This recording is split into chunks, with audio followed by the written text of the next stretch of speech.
Assalamualaikum warahmatullahi wabarakatuh. Kembali lagi bersama saya Miftah Huda dalam Bicara Bola.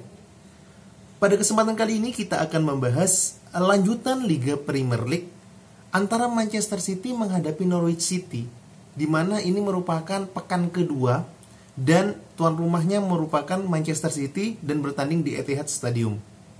Ya, kalau kita tahu bahwa Norwich City ini adalah salah satu tim yang promosi dari Liga kedua pada musim kemarin. Ya, walaupun di musim 2018-2019 dia ada di Liga Premier League, namun 19-20 dia akhirnya degradasi dan kemudian dia bangkit kembali dan maju di Liga Premier League. Nah, kalau kita bicara Manchester City dan Norwich City, itu pada dasarnya adalah kedua tim yang berbeda jauh gitu, dari segi komposisi pemain, dari segi taktikal pelatih, ini jauh berbeda. Ya, kita tahu kalau Manchester City dengan Pep Guardiolanya itu mampu meracik atau meramu tim sedemikian rupa, walaupun toh musim lalu yang tanpa striker dia tetap mampu menjadi juara, dan musim ini yang juga merupakan tanpa striker dia mampu memberikan kombinasi di lini depan dan menciptakan banyak peluang serta gol yang tercipta pada pertandingan pada kali ini. Sedangkan berbeda dengan Norwich City komposisi pemainnya sama seperti komposisi sebelum dia degradasi. Nah, di situ ada Teemu Pukki, Cantwell di situ kan, terus Tim Krul juga kipernya. Jadi tidak jauh berbeda dengan komposisi pada saat sebelum mereka degradasi. Nah, cuma bedanya ada pemain tambahan yaitu Billy Gilmour yang dipinjam dari Chelsea. Kalau kita bicara skema dari kedua tim, kita tahu bahwa Pep Guardiola lebih mengandalkan skema permainan 1-2 umpan, terus menghasilkan banyak peluang dan mampu menciptakan banyak gol dengan komposisi strategi 4-3-3. Berbeda dengan Norwich City, di mana Norwich City pada dasarnya merupakan tim yang juga bermain sangat efektif ketika melakukan counter attack. Di situ ada Teemu Pukki, Todd Cantwell, sama Milot Rashica. Itu merupakan ketiga pemain yang memiliki kecepatan yang mampu untuk melakukan counter attack. Akan tetapi Pep Guardiola sudah paham akan permainan dari counter attack di setiap setiap tim yang ada di Liga Inggris, karena sering ketemu dengan tim-tim yang melakukan counter attack. Nah, di Manchester City tidak jauh berbeda dengan komposisi sebelumnya, walaupun ada beberapa pemain yang dimainkan seperti Aymeric Laporte, yang sebelumnya tidak dimainkan di pekan pertama, seperti Aymeric Laporte, Bernardo Silva di situ kan, terus Gabriel Jesus yang main sejak awal, Kyle Walker. Jadi ketika tim-tim yang bermain atau pemain-pemain yang bermain pada pekan kali ini dari Manchester City itu sangat mengalir bagus, di mana Gundogan, Bernardo Silva, dan Rodri di lini tengahnya sangat-sangat bagus sekali.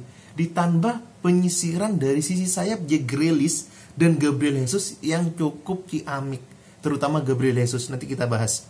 Nah, sedangkan di Norwich City, kita tahu bahwa Norwich City itu salah satu tim yang melakukan counter attack dengan memperkuat lini pertahanannya dan lini tengah sebagai poros gelandang bertahannya, dan mampu memberikan bola loop ke striker mereka Teemu Pukki maupun sayap mereka Todd Cantwell.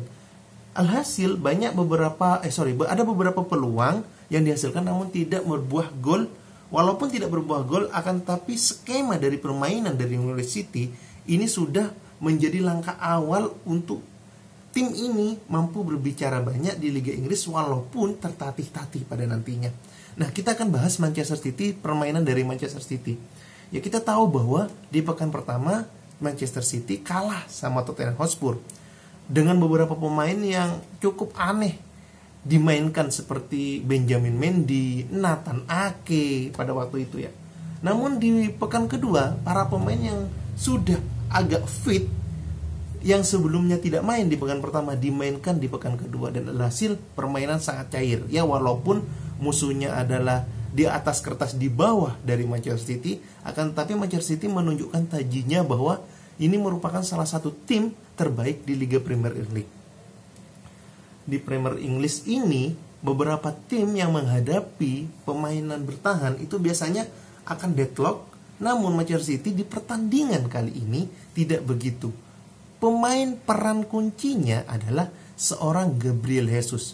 Di babak pertama saya sempat heran memainkan Gabriel Jesus dengan Ferran Torres. Saya pikir Ferran Torres akan menjadi sayap dan Gabriel Jesus akan menjadi striker. Akan tetapi ketika permainan dimulai, yang menjadi sayap adalah Gabriel Jesus. Sungguh taktik yang sangat memukai, karena kita tahu bahwa Gabriel Jesus pada dasarnya dia punya kecepatan dan akselerasi. Ya, walaupun insting golnya agak di bawah rata-rata seorang striker pada umumnya, akan tetapi kerja keras serta tusukannya itu sangat memukau. Terbukti ketika dimainkan di lini sayap maupun di lini striker, Gabriel Jesus akan memaksimalkan kemampuannya. Nah, dimainkan di lini sayap di pekan kali ini sangat membantu lini tengah untuk memberikan umpan terupas-terupas kepada Gabriel Jesus. Di babak pertama saja Gabriel Jesus menjadi kunci dari terciptanya gol-gol yang dihasilkan. Sebut saja ketika own goal atau gol bunuh diri dari tim Krul. Itu adalah pergerakan dari Gabriel Jesus yang mampu melakukan umpan silang, akan tetapi mampu diblok oleh center back Gibson dari Norwich City, dan alhasil bola mantul kepada tim Krul dan mencetak gol. Di gol kedua pun itu berkat dari Gabriel Jesus, di mana Gabriel Jesus itu diberikan terupas oleh seorang Bernardo Silva pada waktu itu, memberikan terupas yang sangat matang sehingga bola diteruskan ke lini serang dari Manchester City. Terbukti bola mantul ke kaki Jack Grealish, dan Jack Grealish memberikan gol perdananya untuk Manchester City di pekan kedua. 2 gol untuk Manchester City di babak pertama. Nah, di babak kedua Pep sudah yakin akan permainan dari Manchester City, terutama dari Jack Grealish, dari Ferran Torres maupun Gabriel Jesus. Terbukti di babak kedua sangat cair permainannya. Oh iya, Gabriel Jesus sempat memberikan asis kepada Ferran Torres, namun asis tersebut atau gol tersebut dari Ferran Torres dianulir karena terjadi pelanggaran sebelumnya. Hingga skor tetap 2-0 di babak pertama. Nah, di babak kedua ini Gabriel Jesus lagi-lagi menjadi sebuah kunci permainan dengan umpan di gol babak ketiga, gol di babak kedua, umpan dari silang dari sepak pojok dari seorang Gundogan itu mampu memberikan scrimmage di depan gawang, dan alhasil Aymeric Laporte mampu memberikan gol untuk Manchester City. Nah, di gol babak kedua di gol yang keempat di babak kedua lagi-lagi peran dari Gabriel Jesus, di mana Gabriel Jesus diberikan terupas yang sangat matang, dan Raheem Sterling sekali lagi mampu menciptakan gol. Ini gol yang ditunggu-tunggu oleh Raheem Sterling dengan umpan terupas mendatar.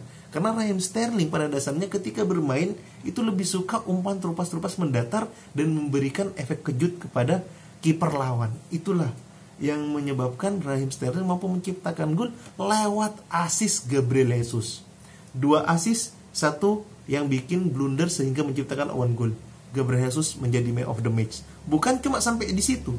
Di akhir pertandingan, mau menjelang akhir pertandingan, Ruben Dias mampu memberikan loop yang sangat bagus ke Riyad Mahrez, dan Riyad Mahrez tidak mau mengecewakan dari umpan Ruben Dias. Alhasil Riyad Mahrez mampu menciptakan gol untuk Manchester City dengan skor 5-0. Sekali lagi, selamat untuk Manchester City, terutama Gabriel Jesus yang memberikan peran kunci untuk pertandingan ini dengan menyisir di sisi sayap sebelah kanan maupun sebelah kiri. Dan semoga Pep Guardiola lebih aktif lagi untuk memainkan beberapa pemain yang performanya tinggi untuk dijadikan sebuah strategi dalam menciptakan banyak peluang dan menghasilkan banyak gol. Mungkin itu review yang bisa disampaikan pada pekan kedua Manchester City melawan Norwich City.